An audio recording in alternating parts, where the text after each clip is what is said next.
So All everything. right, we're away. Episode 12. Okay. It's about 3 months in. Mm. I forgot to look at our percentage of people that drop off after this period of time. We're getting up there all the time. Every week it gets better. Yeah. Well, over that hump of not having things to talk about.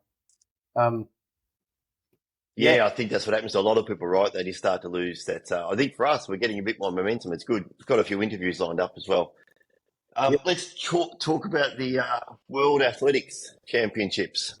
I've watched a bit of it. I didn't get to watch the men's 400. I haven't found the final yet, would you believe?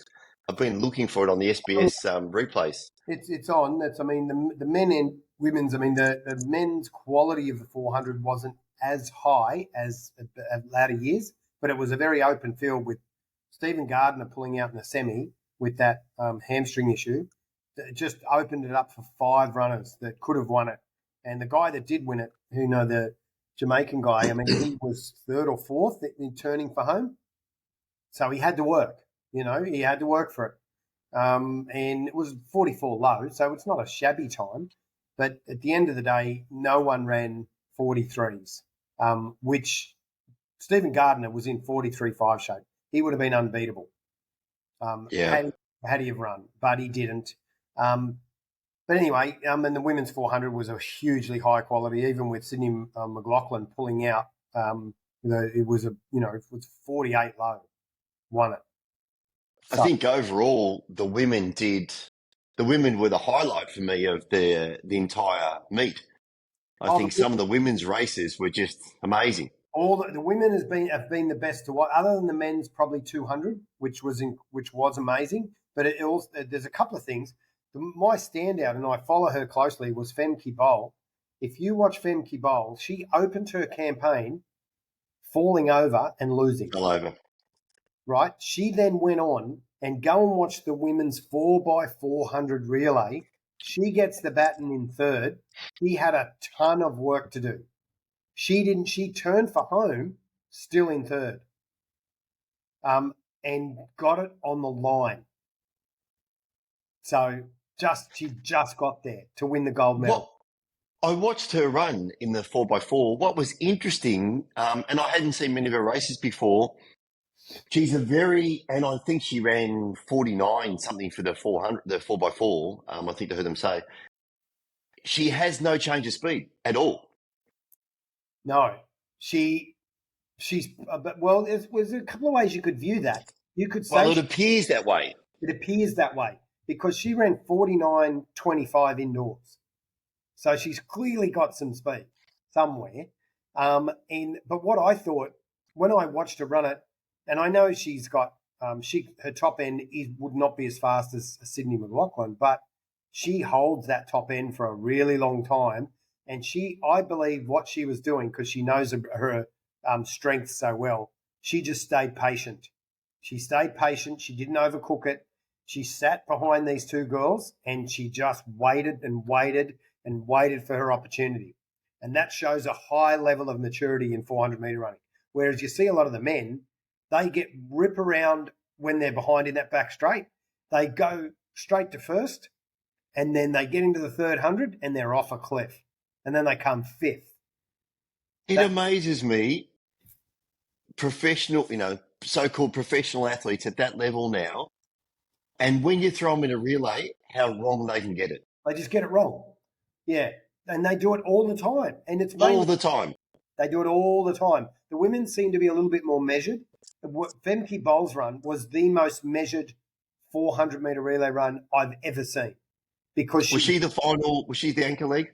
Anchor, yes. Yeah, I saw the race and I was just really surprised at how steady and how measured the race was. But she doesn't change speed at all, And I thought there was a point there where someone was coming up on her a little bit, and I thought, she's going to actually push a little bit here. Nope, she doesn't. But her speed that she's able to hold for the whole 400 is obviously so high that she knows mentally no one else can actually hold this speed that I'm running down the straight. They're going to fall off. But I think she runs so relaxed and so unemotional in her face that she doesn't look like she's going very fast, right? Yes. And I've watched her in training sessions do short sprints through speed gates, and she's got a turn of foot. She's run. She's she's a sub 1200 metre runner. So she's in the 11s. So she's not shabby at all in that regard. But she's not, you wouldn't say she's like Alison Felix, who also ran 49s for consistently over 400 metres. She ran 10.9 for 100. So, but I think she runs very similar. I mean, she doesn't really have that, big turn of speed. She's very consistent in her running. She has the same fluid turnover, runs really beautifully across the ground. But she's got a 21.69 PB over 200. Yeah.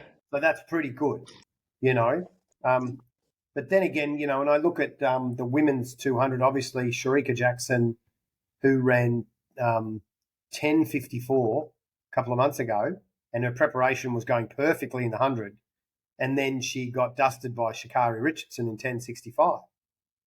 So that obviously got under her skin. She's come out in the 200 and absolutely made fools of everyone. She just ran, I think she ran 21.46, something like that.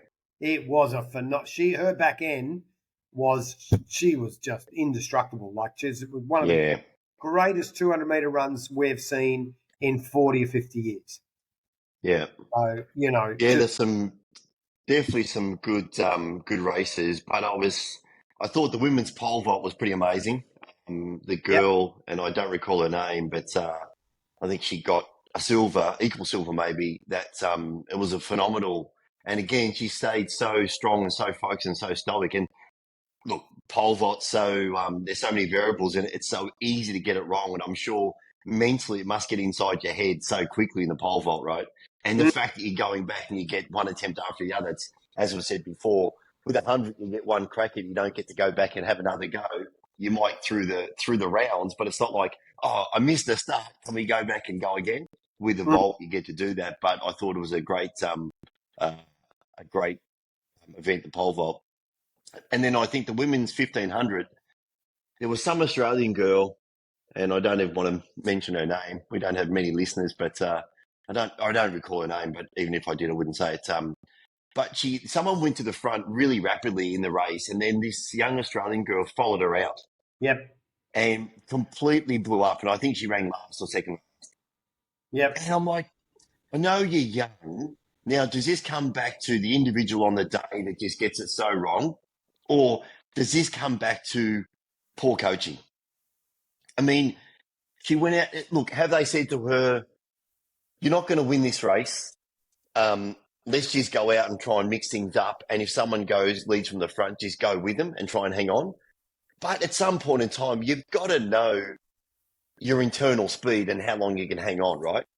I just didn't see the point of actually doing running the race that way. Or in her brain was, even if I sit in the pack, once they kick, I'm just going to drop off the back anyway. I may as well go to the front and actually sit out there for a period of time. I don't know what the strategy was there, but it's interesting. And even the girl that went to the front, she blew up as well and ended up, 5 back.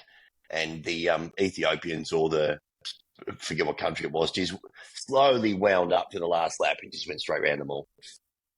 I mean, I gave instructions to a kid in an 800 that was similar, only because I said to him, you know what? When I want you to go with them to 600, I don't care if you fail. I just want you to put yourself in a position to win the race from 600 and then just hang on for dear life. Because for me, it was all a part of be in a position to win. And if you're not good enough, then so be it. We can work with that. But I don't want to see you get to 600 a long way behind, have too much energy, and then and you got no chance of running anyone down anyway. I don't want to see that. So I know. But sure, you need to empty the tank, and I understand doing that during your regular season. Yeah, I know. It's different. It's not like a major championship. Get it. And you would know, I mean, even if you've got an athlete like that, you would know that he's run 2:01, in the regular season.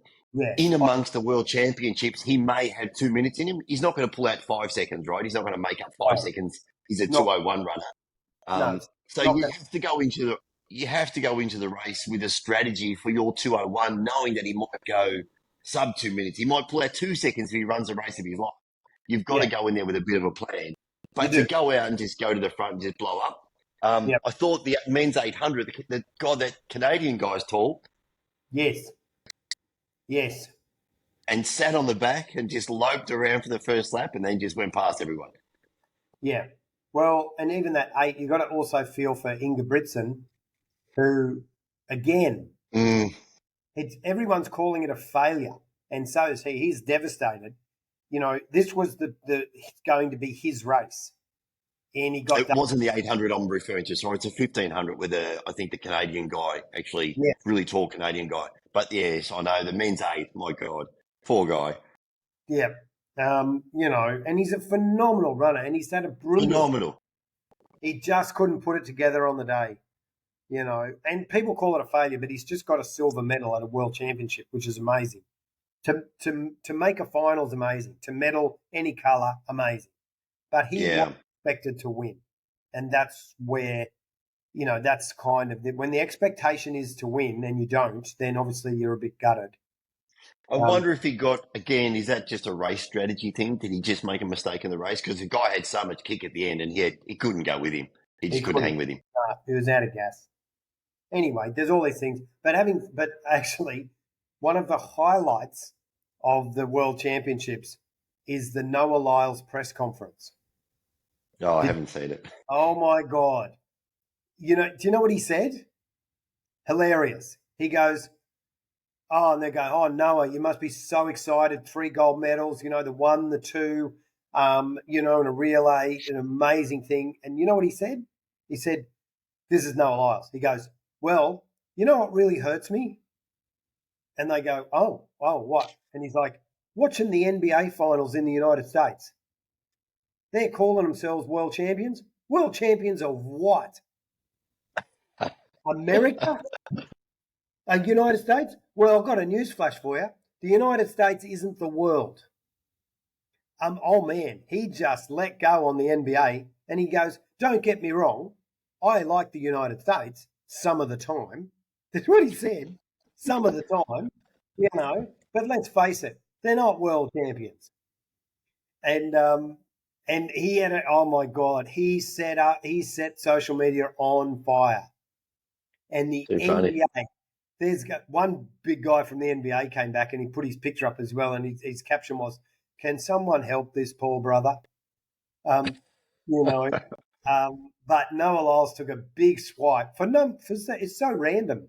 Like, he's in a press conference after winning 3 gold medals, and he's having a crack at the NBA, calling themselves. Good on him. Huh? Good on him, because they do call themselves world champions, right? World champions of baseball, world champions of everything. Well, and that's the thing, is that a lot of people came back and said, well, actually, he's actually right. You call him world champion, and they're just playing each other. So, he is right, but it was just it was just such a random thing that no one was expecting at a press conference. So Noah Lyles, for some reason, said, he says, you know what really hurts me? Watching the NBA. Because, but he's obviously, he's a little bit arrogant. Obviously he's on top of the world right now. 3 gold medals, winning the 1 and the 2. It's been a long time since an American has won the double. So it's a big deal. I get it. Yeah. He wasn't really, there was plenty of people that could have beaten him in the 1. But he got there, and there was 2 people who had run quicker times than him during the season that could have beaten him. Tobago and Aaron Knighton. But Tobago got his taper wrong, you can tell. He ran 2 weeks ago, ran 19.50 and came out and ran slower. Yeah. So he just got it wrong. So easy to do, though, right? Yeah. Well, Noah did it the previous Olympics. He got it wrong. He won the bronze medal or something in a terrible time, and then went home a week later when he got his taper right and ran a faster time than the gold medalist. Yeah. Exactly a week later. So that's how difficult the sport of sprinting is, and to get it absolutely right. I've done it maybe once or twice. I can remember it. I've done it twice in my career where I've got my taper perfect. I did it for Finland, and I do it right for the final. I let the rounds bring me on, and I got it absolutely spot on in the final. It wasn't enough to win, but I'd run the fastest I'd run in 5 years. Yeah. And I did it that time when you got me all ready for that Oceania and Bendigo where I ran my PB. Yeah. Yeah. Remember that? Yeah, it's a difficult thing to do, and you can see how many people get it wrong. And obviously with these guys, and you've experienced it as well when you travel overseas and Oh, have to, the jet lag and the preparation and different environment, different beds, different food, all these things, play a massive role. very hard. Some of the steeplechase race, the 3,000 steeple were really good runs as well. They I were. watched you feel the steeple. Yeah. It's a tough run, isn't it? Steeple's tough, but simply because, yes, you're going to get wet shoes. Jumping over a steeple interrupts rhythm. And I've seen people hurdle them, and then I've seen people try and hurdle them and end up on their heads. So, I saw a girl, it was maybe the second last lap, and it was the second or third last steeple. She's gone to hurdle it, and she kneed it. Hit it with her knee. Oh, yeah. I've seen it. And straight, got herself up, flipped over the top, got herself up, and then basically hobbled to the line. And I thought that would have hurt. But I was disappointed in some of the Australians, I have to say. I just don't think we have our coaching program together. I heard one of the commentators, and I don't know what his name is, but in the decathlon, they were saying that, and a couple of Aussie guys in the decathlon, they were saying that, we don't have good multidiscipline coaches in Australia. And it's probably a fair call as well that we haven't been known to have, decathlons here. And over the years, I mean, some of our better coaches have actually been international guys that actually come into Australia. But yeah, I don't know. I just think particularly our field athletes didn't do too bad. And again, some of the girls, did extremely well. Obviously the pole vault. I think there was a girl in one of the field events, the javelin, doing pretty well. But yeah, I just think our coaching program at the moment in this country for absolute track is something's happened to it. Well, it's one of the three real main issues. One, it's fragmented. Two, it's poorly funded. And three, we have a terrible culture for track and field in the country. The culture's terrible. And we lose a stack. I mean, we have a lot of talent come through our junior ranks, and then they hit 16, 17, 18, particularly with the girls, and they just vanish. Yeah. And you know where we're losing them to at the moment? You won't believe this, but we're losing female sprinters to league. Yeah. Because women's rugby league's taken off and rugby union. Yeah. So they're playing rugby because guess what? They're getting paid. Yeah, for sure. And they're not getting anything for track. They're lucky if they get a tracksuit. So, even some of our athletes that went to the World Championships were doing GoFundMes to pay for their air tickets. So that's is an enormous issue. And we're not a track and field country. That's a problem. I mean, they're crowing about, how good we're doing when we only managed to send 67 athletes to a World Championships. And of those 67, most of them didn't get out of the first round. Yeah. That's not. What was the final medal tally in the end? Actually, I'd have to have a look. The medal, let me pull it up, see if I can pull it up now. What were the marathon times, by the way? Do you recall the marathon times, the winning times? I don't, and that's I'll see if I can find the marathon times, but I just wanted to pull up the medal tally because I did have it up before, but I didn't check it. Results, timetable, results, athletes, medal table. Okay, here we go. So United States, obviously, with 12 gold, 8 silver, and 9 bronze, 29 in total, they smashed everyone. But that's everyone, yeah. Everyone. The next closest was Canada with 4 gold. And then it just trails off. So Australia, how's this? Here we go. 1 gold, 2 silver, 3 bronze. 6 medals. Who was in front and where were we on the 12th. tally? What? And who's in 11th place? So going down, we were beaten by Uganda, was in 11th.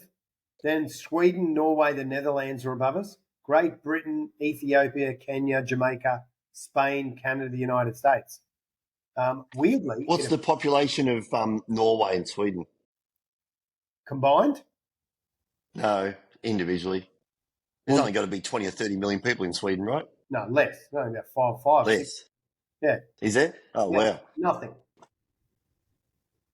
You know, Canada's got just a few more million than us, and they did better than us.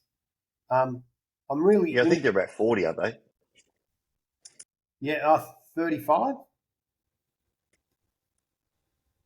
Finland. See, Finland got 1 bronze medal, but they've got 5 million people.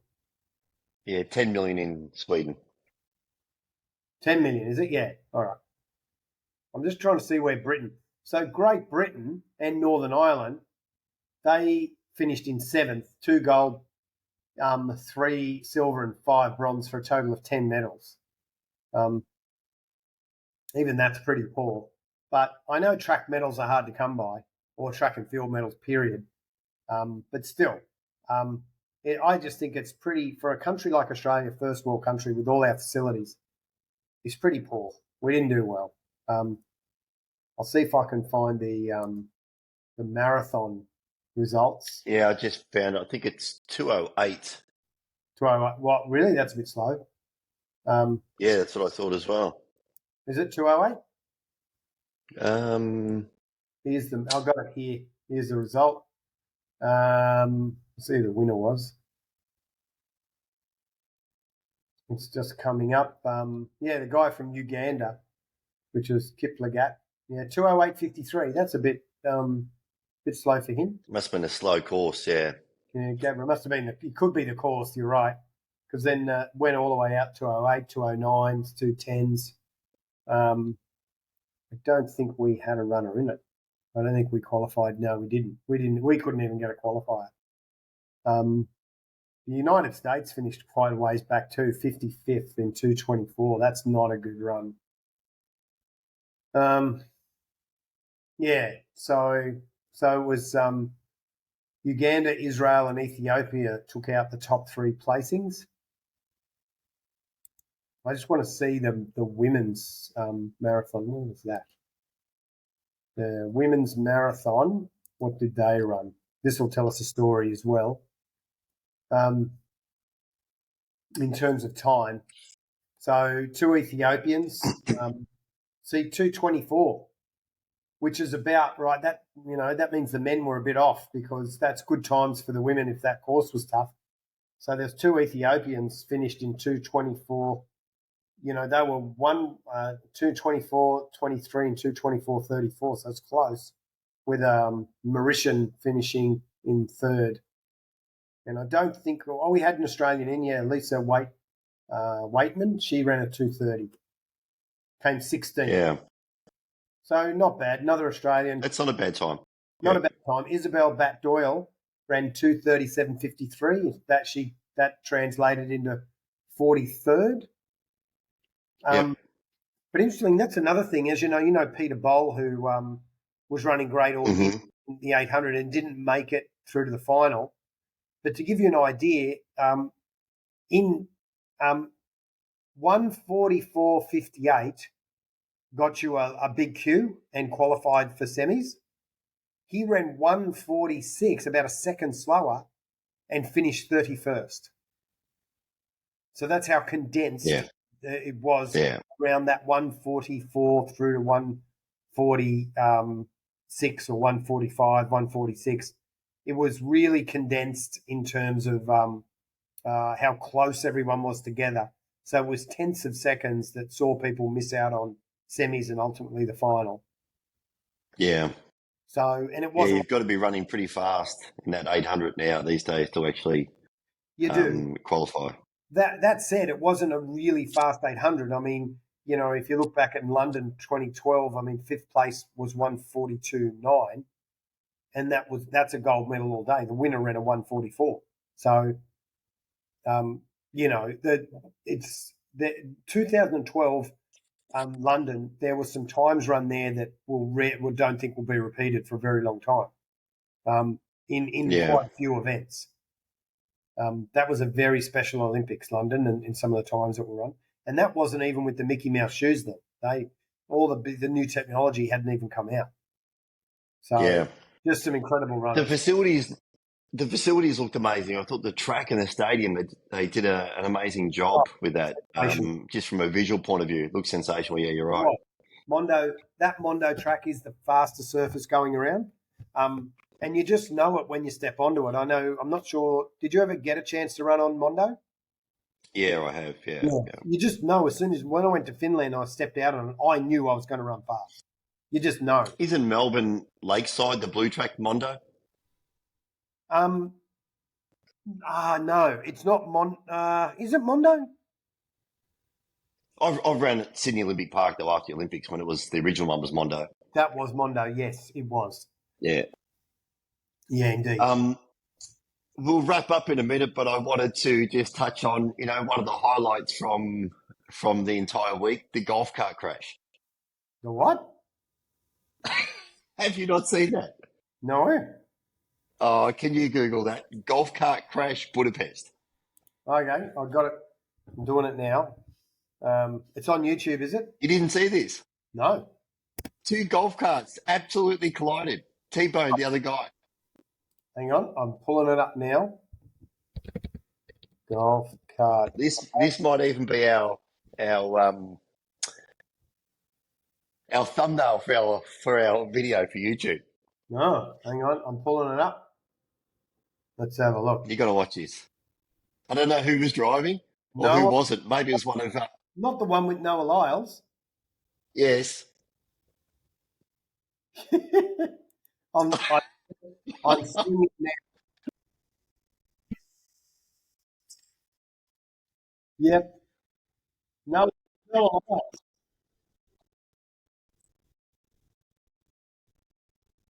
Can you believe that?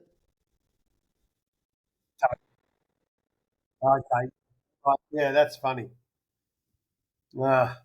Absolutely T-boned him. I don't know what happened to the driver. Maybe it was one of Tesla's driverless carts and just didn't actually, get around the corner.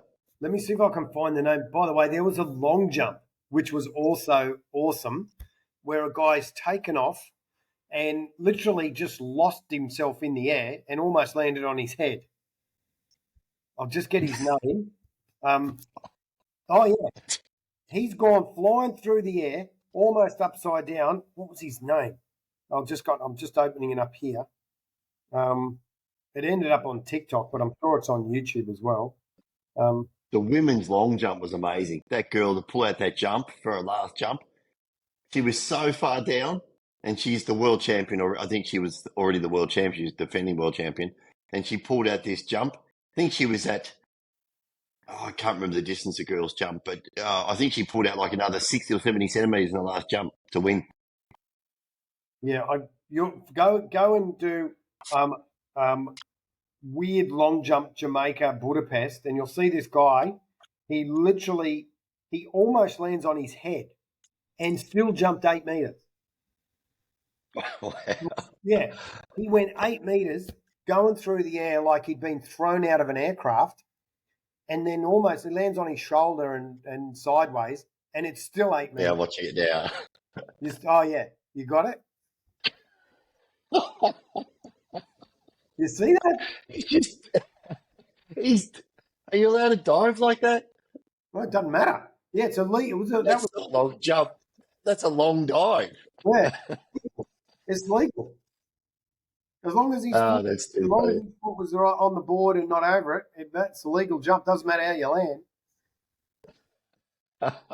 But how could you go through the air like that and still go 8 meters?